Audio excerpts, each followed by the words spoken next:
네, 반갑습니다. 더불어민주당 대표 정청래입니다. 오늘도 변함없이 김민석 국무총리님, 강훈식 비서실장님을 비롯한 국무위원 여러분, 2026년 새해 첫 고위당정 협의회에 함께해 주셔서 감사합니다. 특히 오늘 처음 참석하신 한병도 원내대표님, 홍익표 정무수석님 환영합니다. 2026년은 이재명 대통령께서 천명하신 대한민국 대전환과 대도약의 원년입니다. 내란 청산, 민생 개혁을 포함해 우리 앞에 놓인 시대적 과업들을 완수하고 대한민국의 새로운 미래를 열어가야 합니다. 그 과정에서 무엇보다 중요한 것은 당정청 원팀 정신입니다. 지난해 우리가 차돌처럼 뭉쳐 대한민국 정상화를 이뤄냈듯 올해도 변함없이 찰떡공조로 이재명 정부의 성공을 위해 매진합시다. 오늘 논의할 안건들은 모두 민생 경제의 사활이 걸린 핵심 과제들입니다. 우선 대미투자특별법은 미국의 관세 재인상 우려로 불안에 떨고 있는 우리 기업들을 지키기 위해 시급하게 국회에서 처리해야 합니다. 이재명 정부가 치열한 외교로 일궈낸 역대급 성과가 실질적인 국익으로 이어지도록 만전을 기해야 합니다. 우리 기업의 생존이 걸린 만큼 한순간도 지체할 수 없습니다. 민주당은 내일 본회의에서 특별위원회 결의안을 처리하고 법안 통과 역시 신속하게 추진해 불확실성을 제거하겠습니다. 두 번째 안건은 유통규제 개선의 건입니다.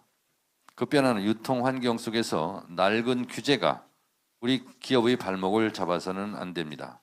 대형마트 등의 온라인 배송 규제를 합리화해 국민 편익을 높이고 국내 유통 경쟁력을 강화하는 것은 더 이상 미룰 수 없는 과제가 되었습니다.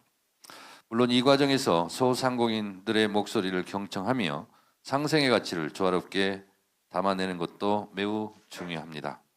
소상공인과 온 오프라인 시장이 동반 성장할 수 있는 방안을 오늘 이 자리에서 당정청이 함께 머리를 맞대고 치열하게 고민하겠습니다. 세 번째, 부동산 감독원 설립은 시장 질서를 교란하는 범죄를 뿌리 뽑겠다는 이재명 정부의 핵심 가치이고 약속입니다. 부동산 불법 행위는 시장의 공정성을 무너뜨리고 그 피해를 고스란히 평범한 국민들에게 전가하는 중대 범죄입니다. 기존 수사체계의 한계를 넘어 전문적이고 신속한 전담기구를 통해 부동산 시장의 정의를 바로 세워야 합니다. 오늘 당정청은 부동산 범죄 불법 행위를 근절하고 시장의 투명성을 회복하기 위한 대응 방안을 심도 있게 논의하겠습니다. 마지막으로 이재명 정부의 핵심 국정과제 완수를 위한 입법 전략을 점검하겠습니다. 설 명절이 코앞입니다.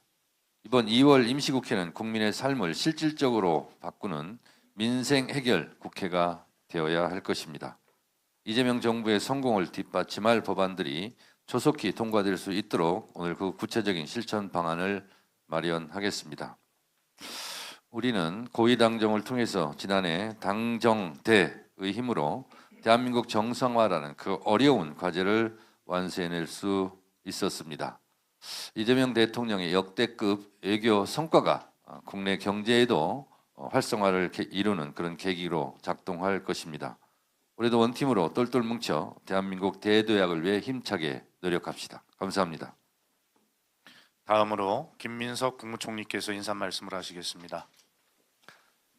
국정 성과를 내는데 집중해야 할 시간입니다. 당과 정부 모두 긴장하고 대통령님의 국정 운영을 뒷받침해야 합니다. 저도 총리로서의 내각 통할과 국민소통 대폭 강화를 시작했습니다. 국회의 입법 속도전이 필요합니다. 정부의 기본정책 입법조차 제때 진행되지 못해 안타깝습니다. 당도, 정부도 더 적극적으로 움직여야 하겠습니다. 신속한 입법 처리를 정부에서는 제가 직접 챙기면서 국회 여야 지도부를 만나 뵙고 요청도 드리겠습니다.